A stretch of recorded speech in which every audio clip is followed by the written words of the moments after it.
这两天，广州市憋了一个超级大招，公开了一份新版的涉外违法线索举报奖励文件。这政策一出来啊，好家伙，直接把全网的热搜给干爆了。大伙儿平时天天在网上看新闻，吐槽国内某些地方外国黑工多，无证外籍人员到处晃荡，对吧？那这一次广州不整那些虚的，直接把奖金拉满。新规里清清楚楚的写着，只要你查实并举报一个非法入境、非法拘留、非法就业的3非外国人，以前的奖金是200块，现在直接翻了整整5倍哦，变成了1000块。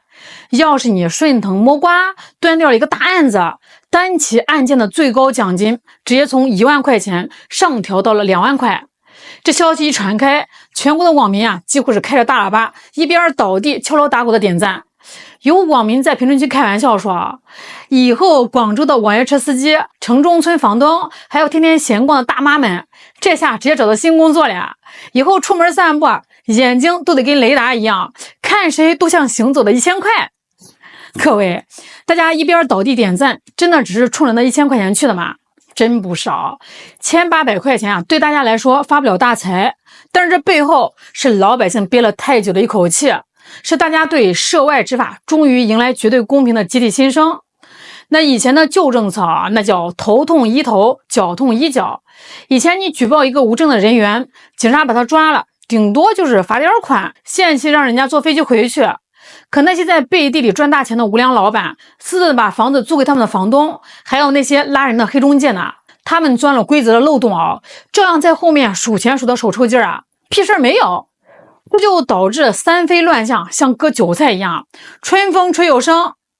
但是这一次广州的新规，那真叫一个心狠手辣，不留死角。新规直接补齐了短板，打击范围全面扩容，把4类违法主体连根拔起。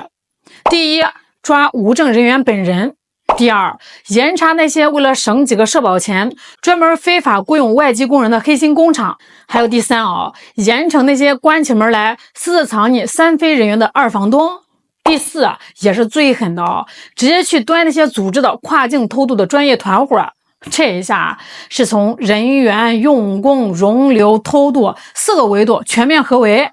这就好比以前呢，你只是在拍苍蝇，现在广州直接把苍蝇滋生的烂池塘给灌上水泥，治标更治本。而且最贴心的是为了让大伙没有后顾之忧，官方把制度设计的明明白白，你想匿名举报没问题，严格保密，绝对保护你安全。几个人同时盯上了同一个目标怎么办呢？别打架，首报奖励，一案一奖，大家均分。那当然啦，也别想要去恶意诬告蹭奖励啊！要是瞎编乱造，同样是要追究责任的。大伙儿想想广州那可是城中村密密麻麻，小加工厂、批发市场、民宿多的数不过来，基层警力天天连轴转，哪能24小时盯着每个出租屋的床底下？那现在高额奖金一砸，直接把全民的积极性给调动起来了。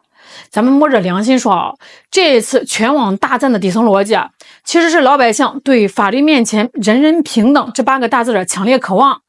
那过去很长一段时间在很多城市的日常里，大家多多少少都能感受到一些让人心里面不舒服的涉外执法观感偏差。咱们普通人稍微违个规，开个电瓶车没戴头盔，或者说摆摊占点道，执法部门那绝对是严格依规，该罚罚，该管管，绝不姑息啊！这没毛病，咱们遵纪守法。可是，一转头，部分外籍人员非法滞留，没证件在批发市场务工，甚至深夜在小区里聚众喧哗，扰乱社区秩序。有时候因为语言不通或者各种涉外程序复杂，最后的处理大多是不了了之呀，或者是不痛不痒的弄个小额罚款，限期离境。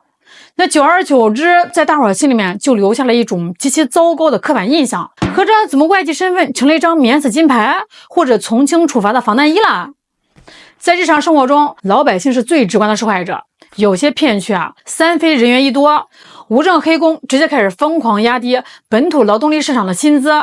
那本来一个小加工厂用我们国内的年轻人或者大叔一个月给个5、6千，现在呢来个无证的老哥不要社保2、3千就干，很听话，无良老板乐歪了。但我们本土底层劳动者的就业岗位就这么硬生生被挤压了。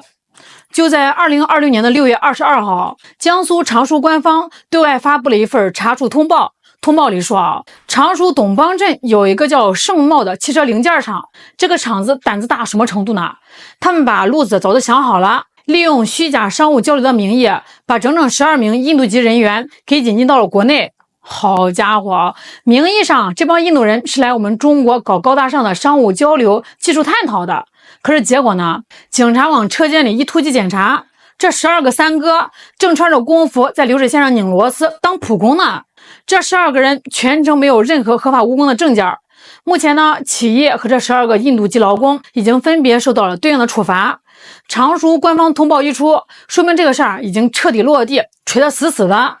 各位看到这儿，你明白了吧？这根本不是什么流程疏忽，这就是精心设计的顶风作案。问题呢就卡在这儿，这种工厂普工的岗位本来就不是给外籍普通劳工随便进的。你企业如果正常招聘咱们国内的工人，你得给人家交社保吧，得买公积金吧，得按劳动法给加班费吧。可是无良企业为了压缩成本直接绕了个弯儿，把交流做成了用工。省事儿是省事儿，钱是省下一大截，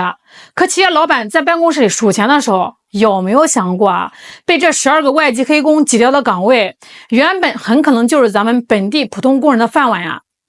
那很多人刷到常熟这个消息第一反应根本不是什么高深的国际法，而是一句最实在、听着最让人心酸的话：连厂子都招老外进去了，那我们本地人以后还怎么找活啊？尤其是工厂普工、流水线工人这种岗位本来门槛就不高，咱们老百姓靠的就是力气，靠的就是老老实实的上班，拿时薪、拿加班费去过日子。你企业为了在账面上少2个数字往灰色地带里钻。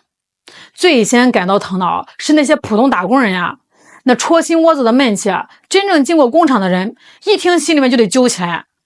更让人心里面发堵的是什么？是处罚力度。按照目前的规定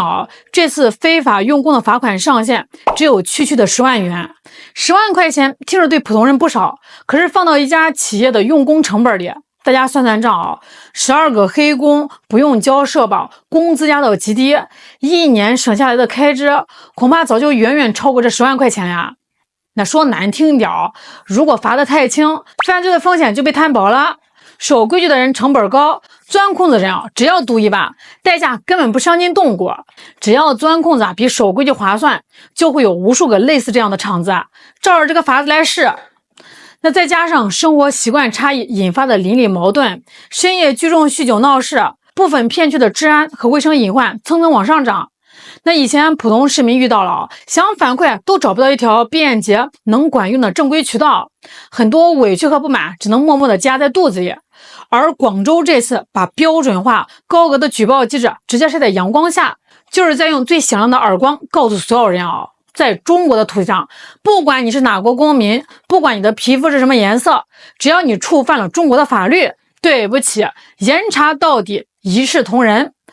普通人终于有了正规的监督权，这才是大伙真正挺直腰杆、大呼过瘾的原因不过在这儿也得给大伙多说一句咱们支持这个新规，绝对不是因为我们狭隘、盲目的排外。那相反呢，翻看这次网上的评论区咱们中国网友的态度极其成熟、极其理性，大伙的共识高度统一。我们坚决欢迎合规来华、带着技术和资金的高端外籍人才，但我们也坚决一刻不停地整治违法违规的3非人员。大伙要算一笔明白账国家开门做生意吸引海外专家、留学生、正规投资商，那是咱们国家长期繁荣的国策。人家走的是最完善的审核管理流程，持证上岗、合规纳税，这对咱们有好处的。可是那些游离在系统之外，甚至偷渡过来的3非老哥，他们是在纯纯的消耗咱们普通纳税人的公共资源。国内的教育、医疗、公共配套，甚至是社区的垃圾清运，哪样不是靠咱们苦苦搬砖、交税、地方财政辛辛苦苦规划建设出来的？这些3非人员不交社保、不纳税，一旦生了病去医院，或者产生治安纠纷，最终的处置成本和救助开支，全得由地方财政和普通人的钱包来买单那更别提这些非法入境、完全脱离常态化常住人口登记的隐秘人员，这直接是在威胁我们的基层治安和国土安全老北那边天天在边疆为了非法移民修墙、扯皮、打口水仗，把社会撕裂的不成样子。而咱们广州直接用一招中国特色的群房群制加人民币奖励，完美的把小区居民、商铺老板、网约车司机、工厂员工全部变成了城市的移动防火墙。你懂英文，懂法律，能和老外扯皮，但不好意思啊，我城中村的大妈懂算账，眼睛尖，直接用最朴素的人民战争汪洋大海，把三非乱象的死角给你清零。其实啊，国内不少城市早就有类似的苗头了。深圳、东莞，包括义乌、瑞丽这些边境或者商贸城市常年也面临着三非治理的难题。但以前很多城市的奖励标准太低，可能抓一个才给100-200，甚至宣传力度弱，大伙根本不知道上哪儿反映啊。这一次广州作为超大城市直接交出了一套标准的教科书级别的执行范本，它清晰地划分了合法流动和违法违规的边界。严查三非不仅不会破坏国际化营商环境，反而净化咱们的城市环境，让那些正规合法的外国专家、外企企业住得更安心、更踏实。随着广州这套全网出圈的模板开始发挥示范效应，我敢断言未来全国各大商贸城市和边境口岸都会逐步把涉外执法的标准给统一起来。过去那种各地松紧不一、规则混乱、和稀泥的局面将一去不复返。一张常态化、规范化的天罗地网正在加速成型。各位，你们觉得广州这波操作给力不给力呢？好啦，今天就聊到这儿啦，我是小兰，咱们下期再见。